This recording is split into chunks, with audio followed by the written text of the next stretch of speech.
BJP party నేడు రైతుల కళ్ళాల దగ్గరికి పోదామనుకుంది. ధాన్యం కొనట్లేదు అనేటువంటి నెపంతో వీరైతే వెళ్ళాలని చూశారు. ఇక ఆ పార్టీకి సంబంధించినటువంటి నేతలను ఎక్కడికక్కడ అరెస్ట్ చేశారనేటువంటి మాటలైతే వింటాం. మరొక వైపు పెట్రోల్, డీజిల్ రేట్లకు సంబంధించినటువంటి పెంపు విషయంలో కాంగ్రెస్ పార్టీ బీజేపీ ఆఫీస్ ముట్టడి కోసం అయితే ప్రయత్నం చేసింది. మనతో పాటుగా మాట్లాడడానికి ఎమ్మెల్యే పైడి రాకేష్ రెడ్డి ఉన్నారు. సార్, ప్రధానంగా మీరు ఈరోజు ధాన్యం కళ్ళల దగ్గరికి పోదామనుకున్నారు, కానీ అక్కడికి వెళ్లకుండా పోలీసులు అడ్డుకున్నారనేటువంటి మాట వినబడుతోంది. ఏం చెప్తారు దీనికి సంబంధించి? మేము 45 రోజుల నుంచి పోతూనే ఉన్నాము. రైతుల కన్నీళ్లు కల్లాలల్లా ఏరులై పారుతున్నది. ఈ దుర్మార్గమైన రైతు వ్యతిరేక ప్రభుత్వము లేపడానికి, మేల్కొల్పడానికి 45 నుంచి ప్రయత్నం చేస్తున్నాను. నేను శాసనసభ్యుడిగా రైతుల కన్నీళ్లు తీసుకొచ్చి కూడా కొడంగల్ పంపించిన. వీలైతే కొండారెడ్డిపల్లెకి కూడా పంపిస్తాం రేవంత్ రెడ్డికి. రైతుల కన్నీళ్ళు అంత రుచిగా ఉండేయో అంత సైకో తయారైంది. కాబట్టి ఎక్కడ ఏ జిల్లాలో రైతులు వడ్లు కొన్నారు? ఏ రోడ్ల మీద వడ్లు లేవు? ఇది ఆ ప్రభుత్వము సన్నాసి ప్రభుత్వం, సన్నాసుల ప్రభుత్వం, రైతు వ్యతిరేక ప్రభుత్వము, రైతుని నిండుగా నట్టేట ముంచిన ప్రభుత్వం ఇది. మీకు చేత కాకపోతే మాలాటోళ్ళకి ఇవ్వండి ఒక 1 వీక్. ఎట్లా అట్లా ఒక గింజ ఉంటుందో చూస్తాం. రైతు పంట పండించి 3 నెలలు అంటే 2 నెలలు కళ్ళలలో ఉండాలా, కళ్ళలలో చావల్లా. 2 నెలల తర్వాత నువ్వు సమీక్ష చేస్తావా? నువ్వు ముఖ్యమంత్రివేనా? మంత్రులు చివరి గుంజి ఇప్పుడు కొంటారా? వర్షాకాలం వచ్చినాక చివరి గుంజి కొంటావా? తాళ్ళు తరుగు ఎవడబ్బా సొమ్మని మీరు రైతులను బాధ పెడుతున్నారు. ఈ తాళ్ళు ఎవడు కడతాడు, ఈ తరుగు ఎవడికి పెడతాడు? కాబట్టి ప్రభుత్వం ఒక రైతు వ్యతిరేక ప్రభుత్వము, రైతు ద్రోహ ప్రభుత్వము, రైతుని నట్టేయడం వచ్చిన ప్రభుత్వం. దాని మీద ప్రతిపక్షంగా కంపల్సరీ రైతుల పక్షాన్ని నిలబడతాము. ఒకవేళ రాబోయే రోజులలో ఇప్పుడు నష్టం న్యాయం జరగకపోతే మా ప్రభుత్వం వచ్చిన తర్వాత న్యాయం చేస్తాం. పెట్రోల్, డీజిల్ రేట్లు 3 రూపాయలు పెంచడాన్ని వ్యతిరేకిస్తూ ఉన్నారు కాంగ్రెస్ పార్టీకి సంబంధించినటువంటి నేతలు. ఎందుకు పెంచాల్సి వచ్చింది? మరొక వైపు మోదీ హైదరాబాద్ వేదికగా ఇచ్చినటువంటి కొన్ని ప్రజలకు ఇచ్చినటువంటి సూచనలకు సంబంధించి కూడా వ్యతిరేకత వస్తూ ఉంది.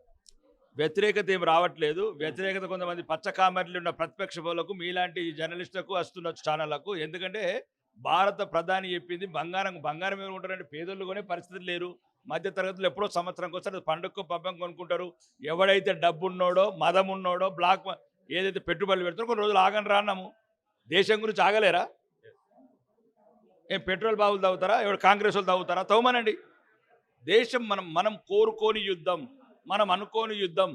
ఇరాను, అమెరికా మనం చెప్తే ఎందుకుంటుంది? మనము ఈ దేశానికి అనుగుణంగా 150 కోట్ల ప్రజల అవసరాలకు అనుగుణ నిర్ణయాలు తీసుకోవాలి. మీరు ఒక్కసారి గమనించండి. రాబోయే రోజుల్లో కూడా ఇంకా కఠినమైన నిర్ణయాలు ఉంటాయి. యుద్ధం జరిగిన నొద్దులు ఎక్కడ యుద్ధం కోరుకొని రాదు. యుద్ధము సర్వ వినాశనం, ప్రపంచమే నాశనం అవుతుంది.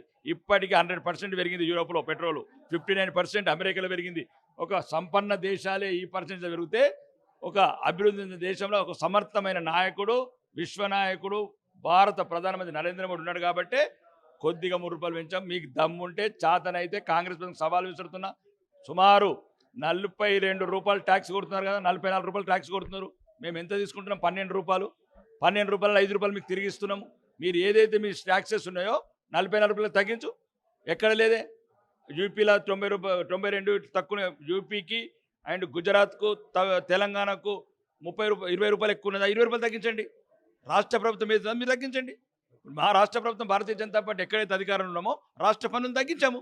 ప్రజలకు ఏదో ఒక రకంగా సంత్వన చేకూర్చాలా, రిలీఫ్ ఇవ్వాలన్నప్పుడు రాష్ట్ర నాయకత్వం ఎట్లయితే భారతీయ జనతా పార్టీ కమలము గుండెల నిండా నింపుకున్న భారతీయ జనతా పార్టీ ముఖ్యమంత్రి ఎట్లయితే ప్రజలకు స్వంతం చేస్తున్నారో మీరు ఈ ఆలోచనలు మానేయండి. తెలంగాణ ప్రజలకు ఆ రేట్లు తగ్గించి న్యాయం చేయండి.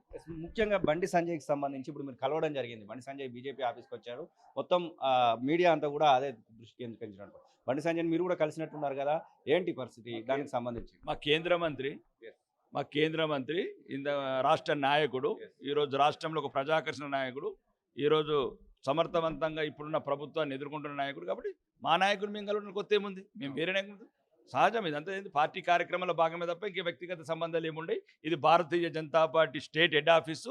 ఇక్కడ భారతీయ జనతా పార్టీ రాష్ట్ర వ్యాప్తంగా తీసుకోవాల్సిన కార్యాచరణ గురించి చర్చలు జరుగుతాం, సమాలోచన జరుగుతాం, కలిసి కూర్చుంటాం. ఎంపీల అధికారంలో ఉండడం వల్ల ఇప్పుడు కొడుకు కేసును ఇన్ఫ్లుయెన్స్ చేస్తారనే మాట వస్తూ ఉంది. మీకు సంబంధించి మీరేం చెప్తారు? అట్లా ఇన్ఫ్లుయెన్స్ జరగడానికి అవకాశం ఉందంటారా? కేసు ఏంది అయిపోయింది. ఇప్పుడు రైతుల గురించి మాట్లాడు, నిరుద్యోగుల గురించి మాట్లాడు, ఈ దొంగల గురించి మాట్లాడు, బందిపోటు దొంగలు ఏదైతే కాంగ్రెస్ మంత్రుల గురించి మాట్లాడు, దొరికినట్టు 30% దోసుకుంటున్న వాళ్ళ గురించి మాట్లాడు. ఇవెందుకు మాట్లాడు? అది అయిపోయింది. ఒక కేసు అయింది, అదేదో చట్టం తన పని తను చేసుకోబోతుంది, న్యాయస్థానాల్లో కేసు ఉంది. ఇప్పుడు ఇంకేం చేస్తాం మేము? ఏమైనా నువ్వైనా ఇప్పుడు రేపు తెల్లారి రేవంత్ రెడ్డి ఏమైనా జరిగింది తమ్ముడు కూడా ఏం చేస్తారు ఇవన్నీ? ఈ దేశంలో న్యాయస్థానాలని, కోర్టులని, చట్టబద్ధ సంస్థలని దర్యాప్తు చేస్తాయి. మాకు ఇప్పుడు ఈ దుర్మార్గమైన ప్రభుత్వాన్ని ఎప్పుడు పాతాళంలో దొక్కాలా, ఈ కాంగ్రెస్ మంత్రులను ఎప్పుడెప్పుడు మాజీ మంత్రులను చేయాలా, ఈ బీఆర్ఎస్ని ఫామ్ హౌస్కే పర్మనెంట్ చేయాలా, ఎవడెవడైతే ఇట్లాంటి కుట్రలు ఎన్నుకున్నారో అందరి పని అధికారం రాగానే బరాబర్ చేపడతాము, ఎవరిని కూడా వదిలేము. అది భగీరథది కావచ్చు, ఇంకో రథది కావచ్చు, ఏదైతే ఒక న్యాయం అన్యాయం అనడానికి కోర్టులు ఉన్నాయి, న్యాయం అన్యాయం దర్యాప్తు సంస్థలు ఉన్నాయి. కాంగ్రెస్ ప్రభుత్వం ఐపీఎస్ ఆఫీసర్ని అపాయింట్ చేసింది. ఎవరు అపాయింట్ చేశారు? మరి ఇంకా వాడికి బుద్ధి ఉండాలి, మాకేం బుద్ధి ఉంటుంది? వాళ్ళకి దర్యాప్తు చేసుకోమను. కాబట్టి ఏదో చిన్న పిల్లలు ఏదో ఫ్రెండ్స్ని పట్టుకొని వాళ్ళ మధ్యన మనస్పర్ధ, మీరు పైపులు పట్టుకొని బొంగులు పట్టుకొని ఎవరు దా బగ్గి వీడియో ఇస్తున్నట్టు మేనత్త మేరంగా పేరు పెట్టిన మేనత్త మేరంగా అన్నది కదా. కుటుంబ సభ్యులతో నేను మంచిగా మందిరాలకు పోయినరు, అటు పోయినరు, కుటుంబ సంబంధాలు ఏదో బెడిసి కొట్టింది. నేను మొన్ననే అన్నాను కదా, వాళ్ళు మళ్ళీ కలవాలి.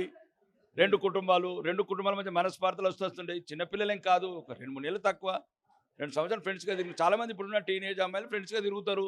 ఇది కొత్త ఒక ట్రెండ్, ఫ్రెండ్స్గా ఉండటం. రెండోది ఒక నిజంగా ఏమైనా ప్రేమలు ఉంటే కూడా అమ్మాయికి ఇంకా 3 నెలలు తక్కువ ఉన్నది, 10 నెలలతో పెళ్లి చేసుకోవచ్చు.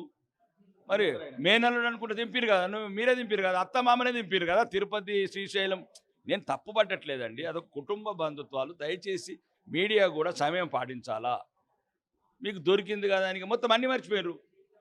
అంగన్వాడీ టీచర్లు మర్చిపోయినరు, సర్వశిక్ష అభియాన్ టీచర్లు మర్చిపోయినరు, నిరుద్యోగులను మర్చిపోయినరు, అవుట్ సోర్సింగ్ ఉద్యోగులు మర్చిపోయినరు, ఇటు మహాలక్ష్మిని మర్చిపోయినరు, 4000 పెన్షన్లు మర్చిపోయినరు, తులం బంగారం మర్చిపోయినరు. ఇదొక కుటుంబంలో జరిగిన గొడవ. తెలంగాణ ప్రజల సమస్యలను పక్కదో పట్టించడానికి కాంగ్రెస్తో బీఆర్ఎస్తో చాలామంది కుమ్మక్కై ఈ యొక్క అనవసరంగా ప్రభగండ చేస్తున్నారు. దీనికి చట్టబద్ధ సంస్థలు ఉన్నాయి, గౌరవ న్యాయస్థానాలు ఉన్నాయి, అవి నిర్ణయం తీసుకుంటాయి. మనం అనవసరంగా కొన్ని కుటుంబాల చిచ్చు పెట్టకూడదు. అది వ్యక్తిగత సమస్యలు. ఇప్పుడు మాట్లాడుతుంటే తెలంగాణ గురించి, భారత్ గురించి, ప్రపంచం గురించి.